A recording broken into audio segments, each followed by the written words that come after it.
All right, new day, new morning. Let's talk a little bit about keeping these rigs cool. So, as you can see, this and this, 4 little spots. That's all this thing's getting for air.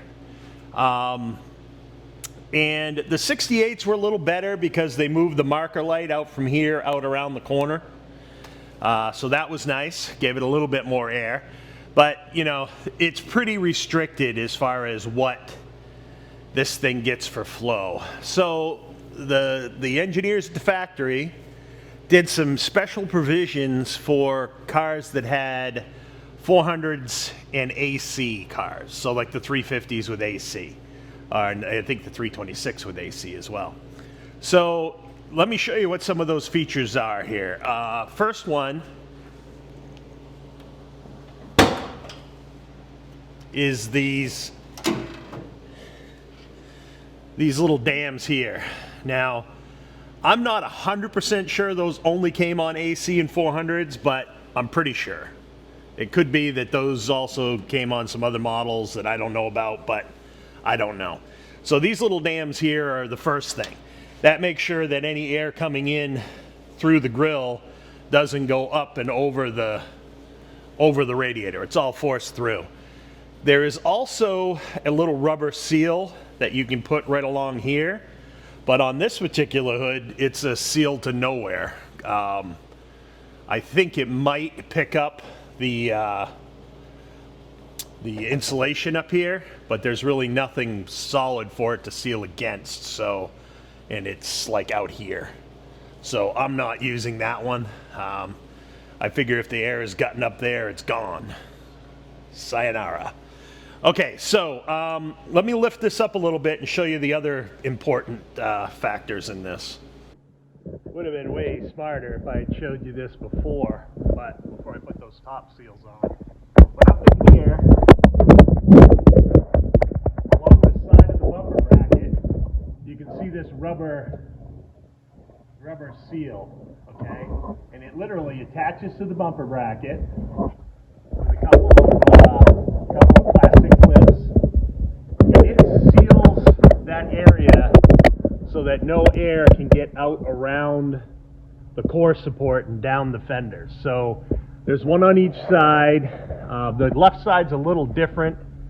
I'm not sure how well you're gonna be able to see that, but it has some cutouts in here for the AC lines and other things that come through there. So that's important too. That ensures that any air coming in this particular opening isn't getting diverted out around the fender.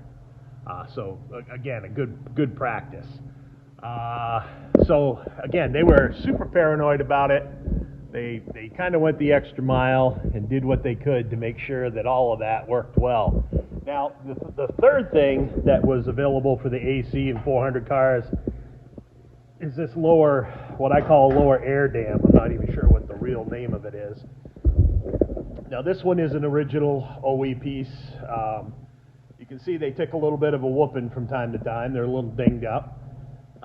You can get these reproduction in plastic and fiberglass, but you can't get them. I haven't found any reproduction ones in metal, although it's not a terribly complicated piece. I'm sure if you really wanted to build one, it wouldn't be that hard with a tin brake and a bead roller.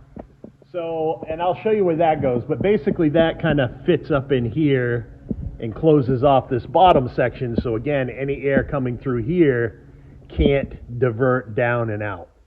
Now, one thing it does not do a great job of is in here. This is pretty open right here.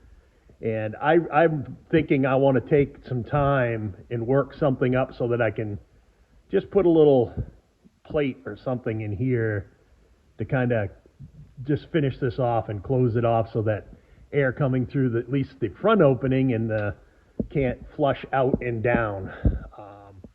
And maybe even something along the top, but I'll get to that a little later. But that's kind of where I'm at with that. You can see it's all fairly easy.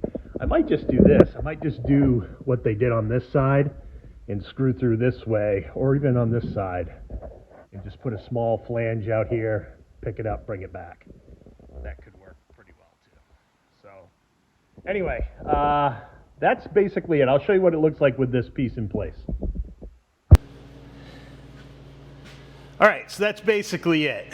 I did put a washer under these screws. These just have J-nuts up through here. I put a washer under it just because I'm paranoid. Now, looking at this now, I think it's easier to seal it up. Either I put a piece of sheet metal from here up to the bottom of the radiator, like right up underneath this screw, which would help to seal that a lot. I think that's probably what I'll do. Or I could try to find some super thick weather stripping and just put it down through here. I'd have to measure that, but it looks like it's about 1.5 inches, so you'd need like 2-inch thick weather stripping, which they do have. So anyway, I am going to try to see what I can do about that. There's got to be a way to kind of make that seal up a little bit better. And again, I don't even know I'll have a problem, but I know the GM engineers were really paranoid about it. I know some people that with the 400s have really struggled to keep them cool unless they have all this stuff in place. So I got to believe a big old rowdy LS3 is going to be the same story. Horsepower is heat. That's the bottom line. So the byproduct from horsepower is heat. Anyway, I'm going to go ahead and just keep working through this today. But I just wanted to do a quick segment on this because I know there's some, I haven't seen a real good definitive explanation on all of this. So that's what I'm thinking was needed. And again, I think the only thing I'm missing right now is I want to seal this up through to from this plate up to here. And that way, again, no air can come out through the opening here and out under the radiator. So try to keep as much air going through that radiator as possible. Of course, I've got an electric fan on the front with on the front of the AC cooler, the condenser, and I have an electric fan on the back. So yeah, you should be able to force some air through it, but you know, why take the chance? Anyway, all right, I'm gonna carry on.